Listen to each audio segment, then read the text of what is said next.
So we have Mr. Rishi Bhalla, VP Sourcing from Bewakoof's Brand Private Limited with us today. So Bewakoof is started with a men's t-shirt brand. Bewakoof is now catering to all casual wear in men's and women's. We welcome you, sir, to our show today. Thank you. So, sir, how does your day look as VP Sourcing at Bewakoof.com? Garment line is a very dynamic line in which we have the garment manufacturing process and sourcing depending on a lot of variables. We have to take care of all the variables at one go. One of the variables gets shifted, we have an issue. So first of all, the weekly and the daily processes, the weekly reports are very important for us, in which we have to align whatever the goods have to come inward for the particular week, particular month, that has to be aligned with the entire team. But before that, there's something important, the red flags and the emergencies. You have a lot of red flags coming in on the way, and we have to address those issues much before the weekly statuses. New developments, new fabric developments, new garment styles, everything. This is a daily thing which comes up every week to us from the design team. So that is an important area. As you mentioned that there are the red flags and emergencies, I'm sure there must be a lot of challenges faced in the sourcing a product. We as an end customer never thought of that, how that product has been made. I'm sure there are many challenges. Could you please help us sharing those challenges you face while sourcing? Sure. What happens is that previously we had long lead times and we used to plan for months together. But now times have become more dynamic and the things are changing very fast. We talk about fast fashion, which is there today, and we have to adhere to the customer base, which are demanding new fashions every week, every month. So looking at the fast fashion, we have to come up with a lot of things at a shorter lead time. So things have to be aligned accordingly. And earlier we used to plan for months together. For example, 6 months planning was done at one go. Now we have to start planning for each and every month. For example, the demand crops up today, we have to be ready for it for the next month. The delivery has to be done in 30 days, in 45 days. Whereas the delivery earlier used to be 90 days period. So things, another thing what I would like to add is the global has become one unit as a whole, wherein you can source. Earlier the sourcing was done on a pan-India basis or region basis, but today internationally sourcing is very, very common thing, wherein things have become one, where we have the pricing, the deliveries all from across the globe coming into different countries. Yes. So as you said that the world is moving to the fast fashion, the sourcing is moving from pan-India to global level. So I'm sure there is a requirement of a technology which is taking place here. I am sure that you must be taking help of the technology. How is technology helping you to source and ease your work? See, your analysis, basically there are two things which are very important in analyzing the way forward. One is the data, which is very, very important. That's the crux, basically, that's the brain. You need to have the data. And secondly, the experience. So when you put both the things together, you come up with a plan, your future plan. So data comes in from the technology, as you said. Today, data is available freely. Till yesterday, we had buying houses and middlemen who used to cater to a lot of needs and demands for the buyer and for the seller. They used to be the middlemen, basically. Today, you see that the world has become a small unit, wherein reaching out to people right across the globe is very easy. So getting cotton, getting polyester, getting viscose from different nations to one part of the world is become very easy. Pricing is open today in the market. So things have become very easy based on the technology. Data availability is available based on the availability of technology. Experience is one thing which makes you collect all the data, analyze it, and then move forward or create a plan to move forward.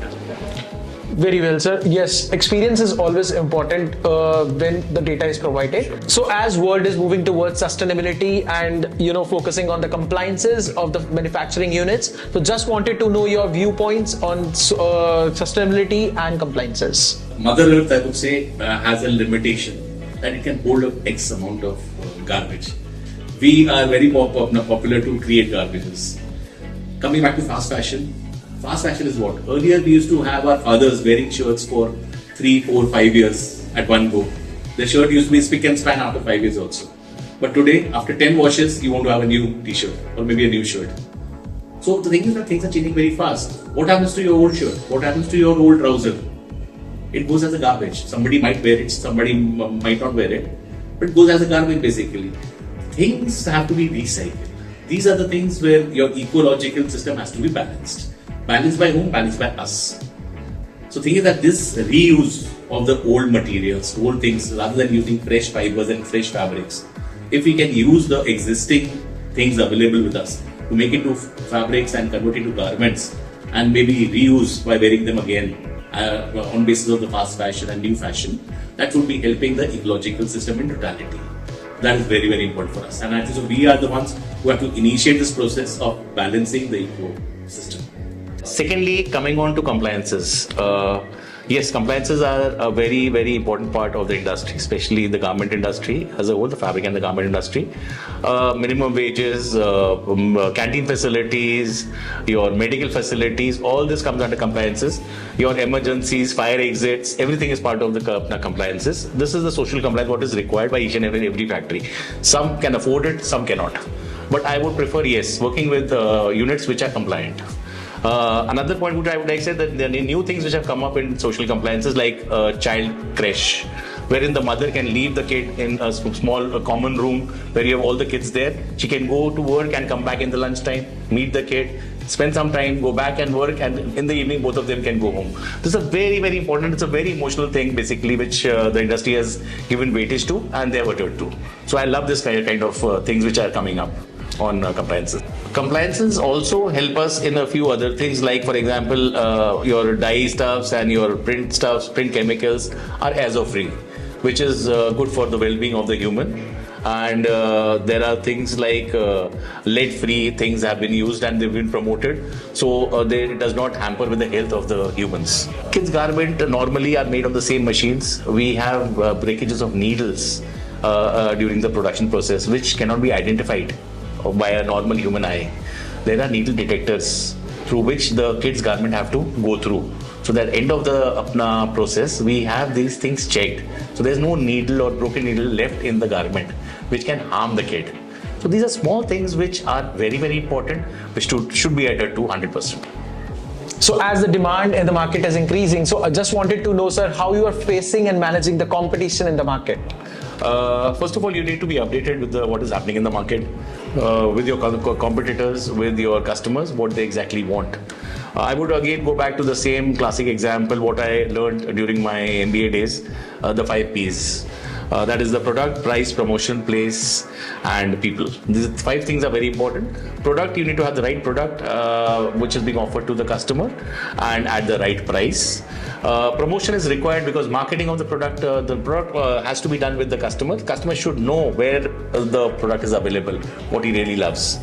Place, yes, place today is not a constraint. Place, you're sitting in Dubai, you can get things couriered from India, things couriered from USA through the courier service. So online retail is very, very popular today. And the people is the client is the brain of the game. It is the creative thing which they have to value there. People decide based on their whims and fancies that what fashion they want to pick up. So it is very important for us to track these people, your target customers, and what exactly they want, and accordingly you have to package the stuff. Looking at the market trends, just wanted to know what are the plans for Bewakoof Brands Private Limited? What is the next steps for the upcoming season? How you are planning?